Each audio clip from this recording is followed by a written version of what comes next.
하나님의 말씀을 봉독합니다. 고린도후서 5장 20절.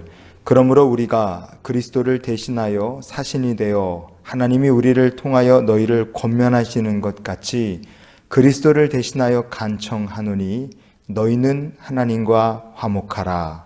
아멘. 할렐루야. 기쁨으로 하나님을 예배하는 복된 주일 귀한 성도들이 되시기를 축복합니다.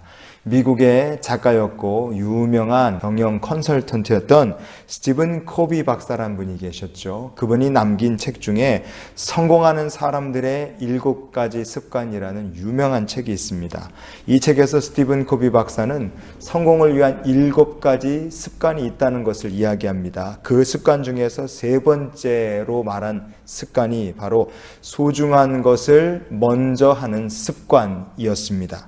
소중한 것, 중요한 것을 먼저 하는 사람이 성공하는 사람이다. 이 성공의 원리를 우리가 신앙생활에도 그대로 적용해 보면 어떻게 되겠습니까?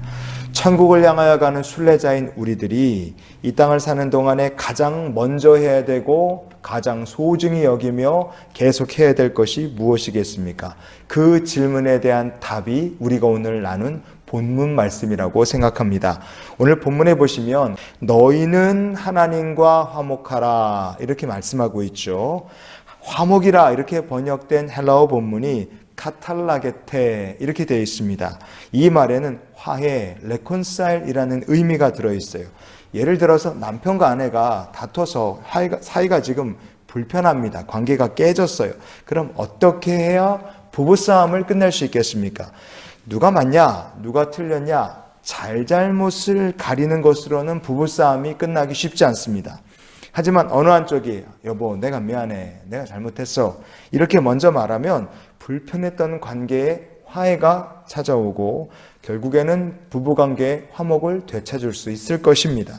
화해하려면 누군가 먼저 움직이는 쪽이 있어야 하죠. 그러면 우리와 하나님 사이, 피조물과 창조주 사이에 화목하지 못할 때 과연 누가 먼저 움직여야 될까요? 화목이라 부르는 이 헬라어 카탈라게테라는 말은 같은 헬라어인 카트, 알라소라는 말에서 유래된 말입니다. 카트라는 말은 아래를 향하여 이런 의미가 있고요. 알라소라는 말은 바꾼다, 새롭게 한다, 잘못을 개선한다 이런 의미가 있습니다. 즉 피조물인 인간이 죄로 인하여서 하나님과의 관계가 이렇게 딱 단절되고 화목하지 못하게 됐습니다. 그때 누가 먼저 움직이셨느냐? 세상을 이처럼 사랑하신 하나님께서 먼저 아래를 향하여 움직이시고 새롭게 하시려고 세상의 사람의 몸으로 찾아오신 것입니다. 그러니 우리 갈 일이 무엇이냐? 그 하나님께 응답하여 하나님과의 관계를 바르게 고쳐나가는 것이 피조물인 우리가 해야 될 일인 줄 믿습니다.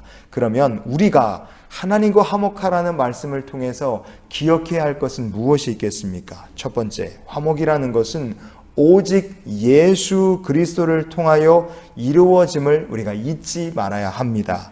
고린도후서 5장 18절 말씀해 보시면 그가 그리스도로 말미암아 우리를 자기와 화목하게 하시고 또 우리에게 화목하게 하는 직분을 주셨으니 아멘.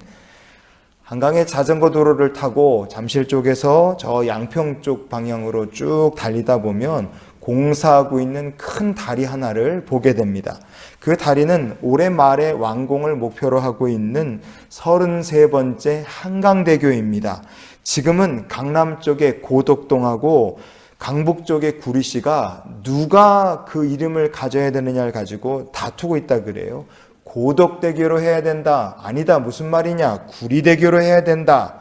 과연 33번째 한강대교의 이름이 뭐가 될지 어떤 이름이 붙을지는 우리가 모릅니다. 그러나 한 가지 확실한 것이 있다면 33번째 다리로 끝이 아니라 앞으로 만약에 더 필요하다면 한강대교는 더 늘어나게 될 것이란 점입니다. 1917년 제1한강대교 개통하기 전에 그전에는 한강 건너려면 다리가 없으니까 배를 타고 왔다 갔다 해야 됐죠.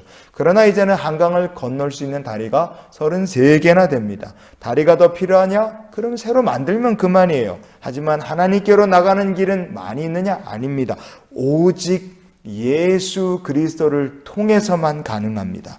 예수가 그래서 구원의 유일한 길이시고 세상과 하나님을 잇는 유일한 달이라는 것을 우리가 기억하기 원합니다. 로마서 3장 23절에 보시면 모든 사람이 죄를 범하였음에 하나님의 영광에 이르지 못하더니 아멘. 죄로 인하여 타락한 인간은 무슨 수를 써도 하나님의 영광에 이를 수가 없었습니다. 왜냐? 죄의 구렁텅이를 건너갈 방법이 없기 때문에 그래요.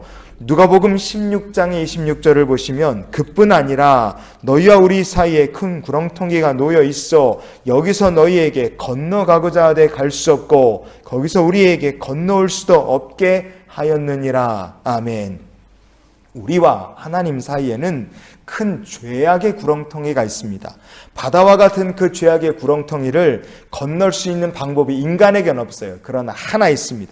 유일한 달인 예수 그리스도가 죄악의 구렁텅이를 건너갈 방법인 거예요. 그래서 주님의 십자가 외엔 다른 길이 없습니다. 그리고 예수 그리스도의 십자가를 통하여 우리는 하나님께 나아가고 기도할 수 있습니다. 성경은 이렇게 말합니다. 히브리서 7장 25절 보시면 그러므로 자기를 힘입어 하나님께 나아가는 자들을 온전히 구원하실 수 있으니 이는 그가 항상 살아계셔서 그들을 위하여 간구하심이라. 아멘. 항상 살아계시고 지금도 나를 위하여 간구하시는 분 예수 그리스도가 계십니다. 그 예수님을 힘입어 우리가 하나님께 나갈 수 있고 이게 구원받은 사람의 축복인 줄 믿습니다. 그래서 성도는 예수를 통하여 하나님의 말씀도 또한 들어야 합니다. 히브리서 1장 2절에 보시면 이 모든 날 마지막에는 아들을 통하여 우리에게 말씀하셨으니 아멘. 하나님께서 아들 예수 그리스도를 통하여 우리에게 하나님의 나라 복음을 말씀해 주셨어요. 그래서 언제나 예수를 힘입고 예수를 통하여 하나님께 나가는 성도가 되시기를 축복합니다. 정리해 볼까요? 하나님과 화목해야 된다. 방법은 오직 예수 그리스도밖에 없습니다. 왜냐? 이렇게 예수를 힘입고 예수를 통하여 하나님께 나가는 사람마다 하나님께서 구원하여 주시고 깨졌던 관계를 모두 회복하여 주시기 때문입니다. 그래서 예수가 없이는 하나님과의 관계는 회복할 수가 없다는 것을 우리가 기억해야 돼요. 만약 우리에게 예수님은 없고 죄밖에 없다. 그 죄는 모든 관계를 깨버립니다. 마지막에는 하나님과의 관계도 이 죄가 다 깨버립니다. 그래서 죄가 있으면 하나님께 버림받고 매맞을 수밖에 없어요. 시편 68편의 21절을 보시면 그의 원수들의 머리 곧 죄를 짓고 다니는 자의 정수리는 하나님이 쳐서 깨뜨리시리로다. 아멘. 죄를 짓고 다니는 자의 머리통을 하나님께서 깨버리시는 겁니다. 그래서 죄로 인하여 하나님과의 화목이 딱 깨졌을 때 예수 그리스도를 믿음으로 우리를 용서하시는 하나님께 나가야 합니다.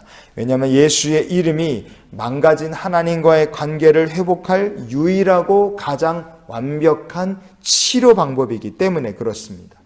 사람의 심장으로 들어가는 혈관이 있는데 그게 여러 가지 이유로 이물질이 쌓여서 혈관이 좁아지는 현상이 발생할 수 있습니다. 그렇게 혈관이 좁아지는 현상을 가리켜서 죽상경화증이라고 부른다고 합니다. 이 죽상경화증, 심장 혈관이 좁아지는 이 증상을 치료하지 않고 그냥 내버려둔다? 어떻게 되겠습니까? 반드시 협심증이 온다든지 심근경색이 온다든지 해서 나중에는 심장이 멎어서 죽을 수밖에 없습니다. 이거는 시간의 문제일 뿐입니다. 영적으로도 똑같습니다. 하나님과의 관계가 회복되지 못한다. 그럼 빨리 회복해야 됩니다. 하나님과 우리 사이를 방해하는 것들이 있다면 다 치워야 됩니다. 왜냐? 그렇게 못하면 죄로 인하여 막힌 하나님과의 관계가, 하나님과의 소통이 회복되지 못한다? 그러면 결국엔 내 영혼이 반드시 죽기 때문에 그렇습니다. 그래서 오늘 이 순간 여러분 예수를 그리스도로 영접하시기 바랍니다. 오늘 이 순간 지금부터 천국 가는 그날까지 나는 오직 예수를 힘입어 살겠습니다. 오직 예수를 통하여 살겠습니다. 저와 여러분의 고백이 될 수 있기를 축복합니다. 두 번째로 우리가 하나님과 화목하라는 말씀을 통해 기억해야 될 것이 또 무엇입니까? 둘째, 우리가 받은 직분을 잊지 말아야 됩니다. 성도는 도대체 무슨 직분을 받은 사람인가? 고린도후서 5장 18절에 보시면 모든 것이 하나님께로서 났으며 그가 그리스도로 말미암아 우리를 자기와 화목하게 하시고 또 우리에게 화목하게 하는 직분을 주셨으니 아멘. 성도는 하나님과 화목해야 됩니다. 그리고 동시에 다른 사람들도 하나님과 화목할 수 있도록 돕는 직분을 받은 사람입니다. 그게 저와 여러분이 받은 직분입니다. 이어지는 고린도후서 5장 19절을 보시면 곧 하나님께서 그리스도 안에 계시사 세상을 자기와 화목하게 하시며 그들의 죄를 그들에게 돌리지 아니하시고 화목하게 하는 말씀을 우리에게 부탁하셨느니라. 아멘. 세상이 하나님과 화목할 수 있도록 하나님께서 우리에게 화목하게 하는 말씀을 부탁하셨다고 성경은 이야기합니다. 즉 성도는 어떤 사람이냐? 세상이 하나님과 화목할 수 있도록 말씀 선포하는 사명을 우리가 감당해야 된다는 뜻입니다. 그래서 이 직분을 받은 사람들은 사명을 감당하기 위해 뭘 기억하며 살아야 되겠습니까? 세상을 하나님과 화목하게 하는 직분을 받았기 때문에 우리가 먼저 서로 주 안에서 화목하는 삶을 살아야 한다는 점입니다. 사도행전 15장에 37절부터 39절까지 말씀을 보면 바나바, 바울의 다툰 이야기가 나옵니다. 바나바는 마가라 하는 요한도 데리고 가고자 하나 바울은 밤빌리아에서 자기들을 떠나 함께 일하러 가지 아니한 자를 데리고 가는 것이 옳지 않다 하여 서로 심히 다투어 피차 갈라서니 바나바는 마가를 데리고 배 타고 그브로로 가고 아멘. 이거 아멘하기 좀 안타깝죠. 그러나 함께 복음을 전했던 바울과 바나바가 마가라는 청년을 데리고 가느냐 마느냐의 문제로 크게 다투고 갈라서게 됐습니다. 왜? 무엇 때문에? 이 마가라는 청년은 그 직전에 선교 여정 때 힘들다고 중간에 포기해 버렸어요. 근데 이 사람이 바나바의 조카였습니다. 그런 사람을 또 선교에 데려가는 게 옳지 않다는 것이 바울의 생각이었어요. 이 문제로 바나바와 바울이 크게 다퉜고 나중에 결국 갈라서서 각자 선교의 길을 걸어갑니다. 하나님을 믿는 사람들 사이에도 때로는 그리 중요해 보이지 않는 문제들 아니면 좀 이상하고 어이없는 문제들로 다툼이 일어나기도 합니다. 하지만 정말로 하나님을 믿는 사람은 다툼을 영원히 내버려 두지 않는 줄 믿습니다. 해결하는 사람들이 바로 하나님의 백성들이죠. 갈라디아서 2장 1절에 보시면 14년 후에 내가 바나바와 함께 디도를 데리고 다시 예루살렘에 올라갔나니 아멘. 10년도 넘는 세월이 걸렸지만 결국에 바울과 바나바는 화해했습니다. 골로새서 4장 10절에 보시면 나와 함께 갇힌 아리스다고와 바나바의 생질 마가와 이 마가에 대하여 너희가 명을 받았음에 그가 이르거든 영접하라. 아멘. 바울과 바나바가 다투게 되었던 결정적 원인이 바로 마가였죠. 그런데 나중에 보니까 이 마가라는 청년이 바울과 함께 일하며 하늘나라의 신실한 일꾼이 되어 있었습니다.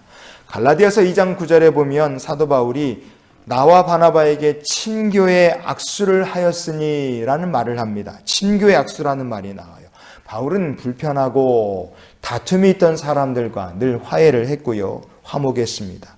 바나바와 화해했고 마가와 화해했습니다. 바울을 오해했던 사람들이 있었다면 그들과는 결국에 가서는 친교의 악수를 나누고 사랑의 포옹을 나눴어요.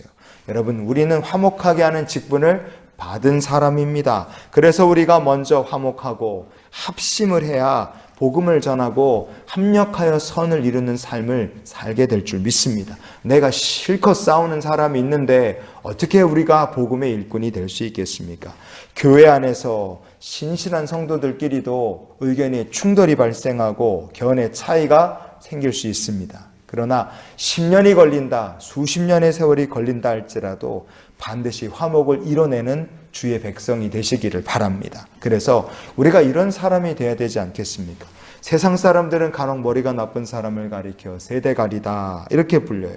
그런데 이 세대가리라는 말보다 더 최악이 바로 이 붕어대가리란 말입니다. 왜냐? 새들은 평균 IQ가 한 30 정도 된다 그래요. 그런데 이 붕어는 IQ가 3 정도 된다 합니다. 그러니까 10배나 나쁜 거죠. 붕어가 뭔가를 기억할 수 있는 시간이 길어야 9초 정도 된다고 합니다. 그래서 붕어는 낚였던 낚시바늘에 또 붙잡혀서 올라오는 경우가 허다한 거예요. 우리가 세상살이를 붕어 대가리처럼 하면 곤란하고 피곤한 일이 많겠죠. 그러나 영적으로는 성도가 붕어 대가리처럼 되고 물고기처럼 돼도 괜찮습니다. 무슨 말인가? 초대교회는 예수 믿는 사람이라는 사인을 얘기할 때 물고기 그림을 바닥에 그렸어요. 우리가 간혹 가다 차에 물고기 스티커 붙이고 다니는 분들 있죠. 그분 크리스찬인 거 우리가 알지 않습니까? 그 초대교회는 그 물고기 그림을 익두스라고 불렀습니다. 그게 무슨 뜻이냐? 익두스, 예수 그리스도, 하나님의 아들, 세이버, 구주라는 뜻으로 물고기, 익두스라는 물고기를 그린 겁니다. 세상 일은 우리가 지혜롭고 야무지게 해야 됩니다. 그러나 누가 나한테 막 서운하게 한 거, 섭섭한 거, 상처 준 거, 상처 받은 거, 다툰 일 이런 거는 성도가 붕어처럼 그냥 금방 잊어버리는 게 그게 더 은혜로운 줄 믿습니다. 안 좋은 일, 실패한 일, 은혜되지 않는 일, 성도가 한 10초 기억하는 거로도 충분하지 않습니까? 그런 것들 다 잊고 대신에 날마다 예수 그리스도를 힘입고 예수 그리스도를 통하여 하나님과 화목을 이뤄가는 성도가 될 수 있기를 원합니다. 그래서 우리가 이런 기도로 한 주간을 살았으면 좋겠어요. 주여, 이번 한 주간도 언제나 하나님과 화목하게 하옵소서. 우리가 11월을 살며 언제나 하나님과 화목하게 원합니다. 새로운 한 주간을 살면서 성도들과 화목할 수 있기를 원합니다. 평생의 세상과 하나님을 화목하게 한 직분을 받은 사람이니 그 사명을 잘 감당하며 하나님과 화목해 하는 자로 사는 저와 여러분이 될 수 있기를 주님의 이름으로 축원을 드립니다.